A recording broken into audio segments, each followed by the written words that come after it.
My name's Kajal and I've been an optometrist. I've been working for 18 years now. Hi, I'm Ian Murdoch. I'm a joint researcher at UCL and a clinician at Moorfields. I work in glaucoma mainly. I've been pursuing my PhD, which I completed last year, working in Mozambique, looking at setting up a university course out there and setting up a framework for practice for eye care people. I'm just trying to decrease the amount of blindness on the planet from the second most common cause. If I had £1 billion, I would take a two-pronged approach to how I would spend it. And I'm concentrating on Africa because that's where my experience lies. The first part would concentrate on setting up training facilities for eye care personnel, which would be the optometrists. And the second part would be spent in the deployment of these trained personnel within the provinces of the country so that they can provide the services to the population. £1 billion, UK billion, is a lot of money. And that would certainly fund a country like Nigeria's health for about 10 years. But in actual fact, there's a lot more than just Nigeria in the world. And blindness is really a major problem.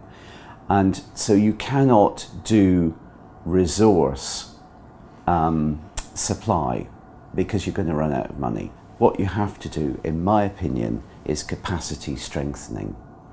And the capacity strengthening has to be within the country itself. In other words, the health policies, organisation, public health knowledge, and the therapeutic resource so that you know how to detect it and that you know how to treat it, your treatment strategies within the context so that they're cost effective. One of the big issues that I am interested in is actually the training of eye care personnel. The number of optometrists to provide eye care services is minimal compared to the need for eye care. Setting up a university or setting up a faculty is very challenging because it needs a lot of resources. And setting up an optometry faculty would involve ensuring that there's lecturers available to teach. Now, if it's a new course in a country, there's not going to be any indigenous faculty, which means you've got to recruit people from elsewhere. The second part of it would be providing the equipment. Now, equipment can be very expensive, but it's not just the actual provision of equipment.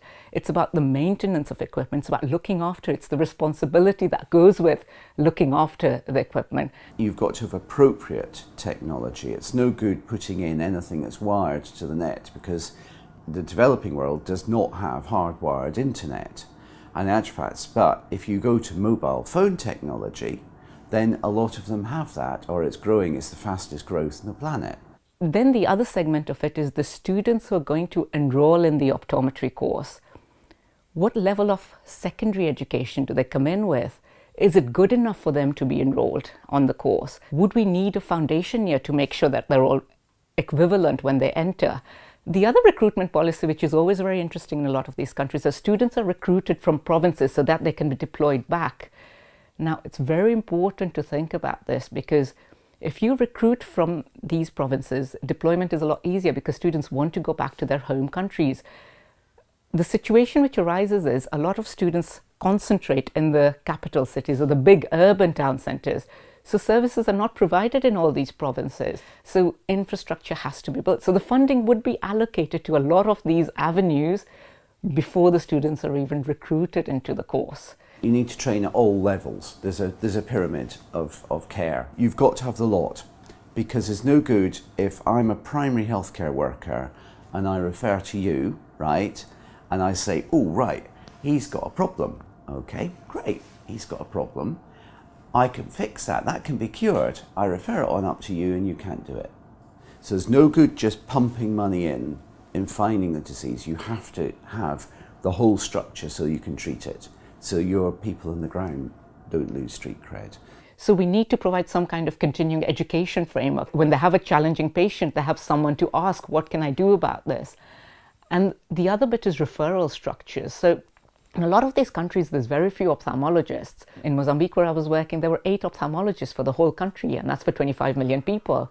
And most of them were concentrated in the capital city. So are we going to send all these people to it's almost impossible for any of them to be able to afford it. So the students have to be confident enough in their skills to know what they can manage and then what they need to refer. You'd have to do a whole lot of health economics, which hasn't been done really. You'd have to do a whole lot of research, which hasn't been done in the context really. And you'd have to do a whole lot of work and capacity building, which is being done now, and it's a growing field, I'm pleased to say.